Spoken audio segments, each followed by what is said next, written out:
Let's get things started. Thanks for coming in. Thanks for joining. Today's webinar is all about relevance. And when I see landing pages from my clients, most of the time I see a lot of money burning. So when there is a high bounce rate, I see like 40, 50, 60% of the whole marketing budget disappearing in a couple of seconds on that website. So, of course, increasing relevance on these websites, on these landing pages, is a big lever that you can use. And what I see a lot of times, of course, they're ugly landing pages, but a lot of people try to design their landing pages very well, so they're aesthetically good. And today I want to talk about a framework that you can use to make your landing pages sell. And David Ogilvy, this quote is from the 60s, and he said, "If it doesn't sell, it isn't creative." So that's the lead topic for today's webinar. So let me get back in time a couple of years ago. I think it was 2009. We even put people inside an fMRI scanner to prove what happens in the brain of users. So let me tell you that story, because it started when we did usability tests for a client. This is a client's website about selling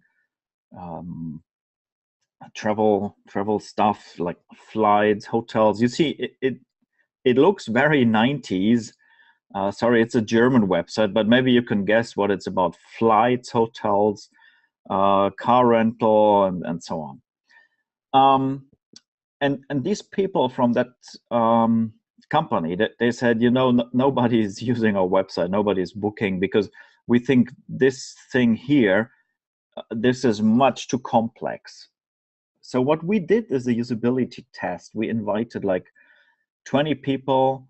Hi, Nisar from India. So we invited like 20 people to use that website. And the thing is, the website had a conversion rate of nearly 0%. When we invited 20 people to use it in our usability test, we had a conversion rate that was 100%. So we thought, wow, there's something wrong with this setup of doing a usability test. So usability test is not based on a real situation. People in a usability test do not behave like they usually would do. So first thing we changed was we changed the test setup. So instead of testing only one web page, we tested the website of our client against other websites and changed the question and asked them, where would you buy? So when we invited 20 people again for the second approach, then the thing was similar to the real situation, because 0% of people bought or clicked or wanted to buy on the website of our client. So we had a good foundation for asking them, why didn't you want to buy on our website? And people told us a lot of stories. They said it's about the colors and pictures and stuff like this. So actually, it does not look really relevant to us. And this is where we started, like 15 years ago. We started to discover the power of neuromarketing. So this is the obligatory neuromarketing slide of my presentation, because first of all, we realized when we do usability testing, we are here on that level, like on top of the iceberg of the things that we actually see, that are conscious. But when we changed the test design of our usability test, then we were able to move one level deeper and talk with people about things that they could sense but could not explain it very clearly in words. They could tell us it's about the pictures and the colors and things like this, but this is it. So what we see, actually, the main reasons for deciding, you find them here in these deep areas where people have a certain impression, but they cannot talk about it because they're not aware about these things. It's not conscious. So this is when we first found out that if we want to make pages that sell more, or websites that sell more, we need to understand how a consumer's mind works. So when we're talking about increasing relevance of a landing page, and when we talk about using heuristics to do that, then actually we're talking about how to facilitate that process by putting principles of how the mind works into heuristics that we can use as optimizers. So 15 years ago, when I did my first presentations on conferences, I was talking to people from the C-level, like CEOs and CFOs and CMOs, and I told them that they have to understand a user's decision-making process if they want to increase their ROI.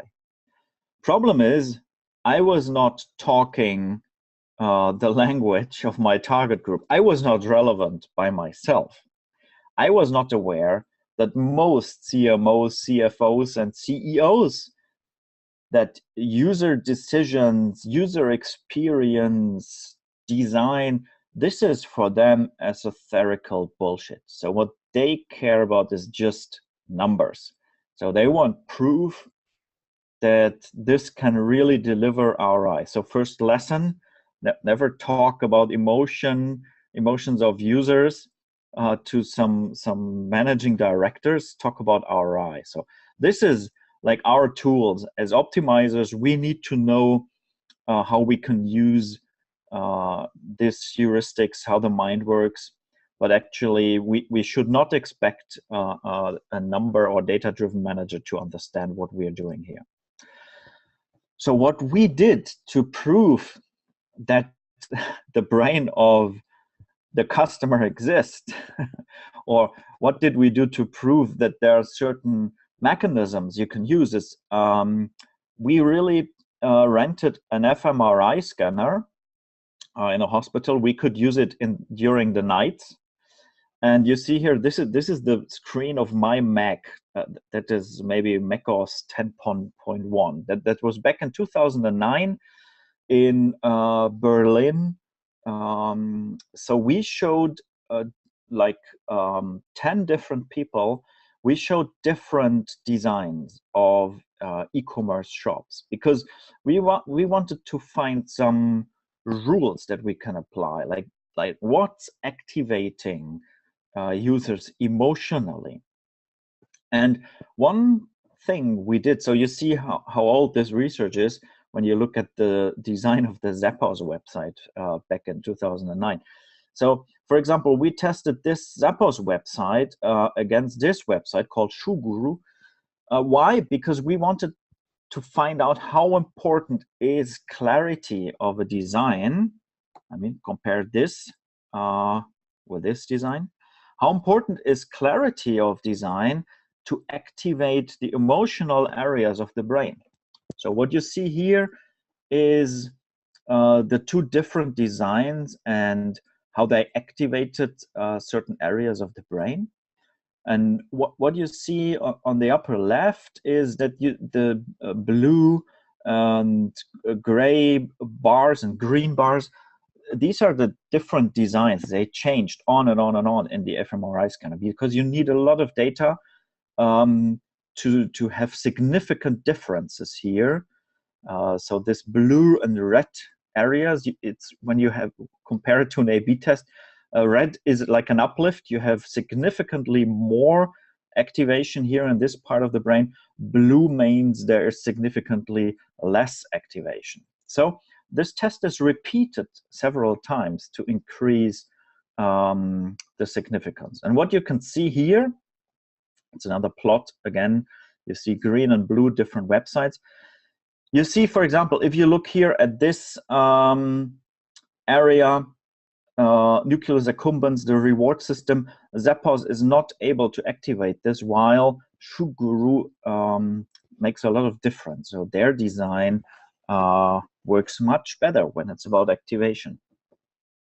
But again, pictures of brain scans are very expensive. You can't do that for optimizing websites. That was just research. As I said, we wanted to prove the ROI in euros. So what we did is we applied these heuristics that we found to a website of one of our clients. And the result was we could increase add to cart rate from this product by 80%. And the principle behind that, you find it here in this quote by Samuel Hulick, is that actually if we're selling products, it's not about the product, it's about how we make people feel. So when we're talking about relevance, and this is now the core of what I would like to talk about, when we're talking about relevance, we need like a framework that we can apply, so we can operationalize our thoughts. And it all starts with personas, right? So you need to know that you cannot just look at the website and ask yourself, is this a good website or not? Actually, you need personas because you want to analyze, is this website good for this kind of customer? So this customer of us had 3 different personas, and these were like slogans or claims, values, thoughts, whatever, of these different personas. So what we did is we tried to, starting from that point, we tried to kind of deduce their implicit motivation. So what does it mean if somebody is saying, you know, I want a top brand? So we use a tool called the limbic map. It comes from neuromarketing. It's like a map of values that you can use. And we kind of theoretically, I mean, this is now something we do with the heuristical framework in theory. We think this guy as a persona, let me go back. He says, I don't want to be mainstream, so I want to be something special. So when you put that on the limbic map, you find a value that is called extravagance or creativity, individualism. And we would say what he claims is somewhere here. While this guy who says, you know, I want a top brand, this is about quality. And this guy, his values is more about status and power and dominance. So actually what we did after we found out that there are these different personas with these different motivations, we designed different landing pages to make them more relevant, emotionally more relevant. And this is the result. A point you could criticize here is, but how do I know that this really attracts people who are searching for quality? So what we did in the 4th step of our process is a retest. Again, we showed the different design to people and asked them, what's your first association? And we plotted what people said again on the limbic map. So we could make sure that this design, you see, it works in that area, while the other design works in the upper left area. So we were kind of satisfied that our optimized landing pages worked. So this is when we made an A/B test out of these different designs. And just to isolate the fact that we increased, of course, the picture size, we tested a version we called just optimized, where we just optimized the template. So the optimized version has everything the others also have, but the variations quality, rebellion, and elite, that's how we called them, they are also optimized like content-wise. And the interesting thing is, the original version already had a good add to cart rate. To optimize the template could improve add to cart rate a little bit, but of course the emotionally optimized versions had much, much higher add to cart rates. So compared, this is an 8% uplift in add to cart rate, while this is an 80% uplift in add to cart rate. So you could say, to optimize the emotional relevance of a landing page leads to a 10-time higher result compared to just like tweaking the template. This is why I would say how you make people feel on your website is kind of the biggest optimization lever you have, especially when it's about landing pages. So a lot of people then say, yeah, this is about shoes. I can understand it. It's lifestyle, brand, design. We are selling office supplies or whatever. So this is completely unemotional. It's not true. Everything is emotional.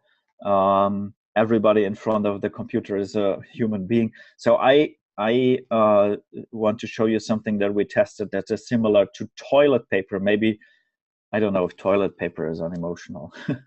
So this is, these are, I don't know how do you call it, like sweat things, anti-sweat things you can put below your t-shirt. A little bit weird product. What we did here is, again, we tried to test like emotional value propositions. Sorry, this blue dot should be up here. It's the same principle. So actually, we are testing a dominant version against a version that focuses on like control the situation, balance it, and towards something that's all about easiness, comfort, and so on. And this variation had a click-through rate improvement of 93%. So you see, even if it's just text and it seems to be a fairly unemotional product, you get big results when you do that. So we have one question. By the way, you can ask questions in the middle if you like. So the question is, facing a new product, do you usually make 3 variations based on the 3 zones of a persona and test what works best? Not usually. It doesn't have to be 3 versions. We look at the audience, we look at the personas, and we look, are there any different areas that we can cover? Mostly we see websites that are really mixed up with different emotional value propositions. Or if you talk about a brand, you talk about what's the position of a brand. And also you can like ask yourself, what's the emotional position of that website? What's the emotional value proposition? So it's the art of making like a coherent emotional value proposition on your website, not showing pictures that go in one area and headlines that go into another area or towards another area. Make a coherent emotional impression. So that's the thing. In that case, for example, we tested different emotional value propositions by using different copy. And this was based not on personas, this was based on different intents that we saw when we looked at the AdWords campaigns. So this is a dating website. Some people are looking for an adventure. Some are searching for the right partner on a long term.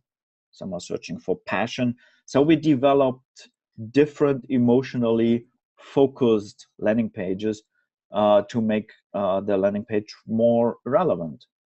And we also use different pictures according to this different intentions. Finally, we had like 21 different variations, and we connected these variations with the different campaigns. This was like the first ever nearly dynamic landing page that we did to improve relevance on the website. And it led to 15% more premium subscriptions, which was a lot of money. What I want to say, a lot of people look at data, analytics data, big data. Honestly, I would say it's useless if you don't know what you're looking for. So when you're looking at campaign data, you can look at intents, emotionally different types. When you do personas, you can match that with a cluster analysis you do with your clients on your website. So as soon as you know what you're looking for, you get much better insights. So I don't know if you guys have any more questions, because I mean, actually, this is like a preview of how to increase relevance, is a preview of how to use this framework when you're doing heuristic analysis, because conversion optimization means if you want quick results that you as an expert, you're analyzing websites. So how do you make sure that you get the best ideas out of it? And one big mistake that optimizers do a lot of times is that they look at the website from their own perspective, not from the customer or consumer perspective. So this framework will teach you how to get a better hypothesis for better A/B tests with more results. And we talk now about the first level of that framework, relevance. In the upcoming course at CXL Institute, I will talk about these other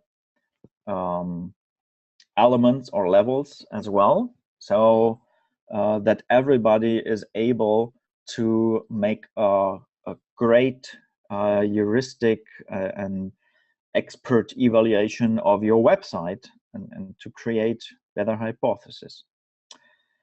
So any questions so far?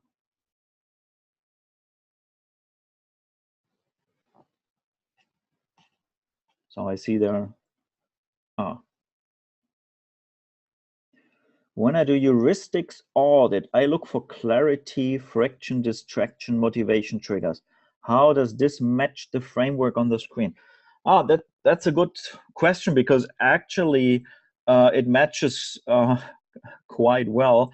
So if you're looking for clarity, I would call that from a user's perspective. User needs orientation. So, but a user needs these things in the right order. So before as a user don't have the impression that the website is relevant and trustworthy, I don't start looking for where should I click. So this is why in this framework you see the elements are in a certain order, and it's important to know that this checklist goes one by one. Distraction, friction is kind of the same. We have here the level of convenience, and also it's important if you're able to motivate users with this level, stimulants, convenience is not that important anymore. I usually say, you know, Apple could hide the buy button if they release the new iPhone, because people are so motivated. So it's important to know what of these factors is important on which page. So this is what I will teach you in this course. And also there are some psychological principles that that are combined with these levels. So you will find out what principle, what psychological principle can I use in what area of the customer journey. So we have a next question that is, how do you define the personas for a certain e-commerce store when you don't have enough traffic and analytics? For example, a new project. I would work with assumptions first, and I also have the experience that you can make some good surveys and user research to find out more about types of customers before you start a project. And also based on the limbic map, I know limbic map is a tool mostly known in Germany, so maybe this is some new stuff I can teach you. Based on the limbic map, there's a tool called limbic types. So maybe you know DISC as a model or buyer modalities. So this is similar to that, and it's already certain type. So you don't need your fantasy for creating personas that maybe don't exist. You can use a model that is already empirical, researched and validated, and then create a persona, which means based on that type of customer, what does it mean for my business? Good. So, any other questions? I don't see any. If you have more questions, if you want to learn more about that framework and how to create better personas, then sign up for the upcoming course. Yeah, any resources to learn more? I would say this this course is the best way to learn more because, yeah, as I'm from Germany, published most of my stuff in German, you won't get a better chance than signing up for this course. I don't know any material apart from that. So hopefully I see you there. So yeah, thanks for pasting the URL.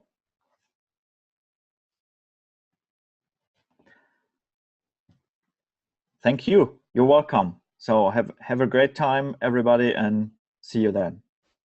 Bye-bye.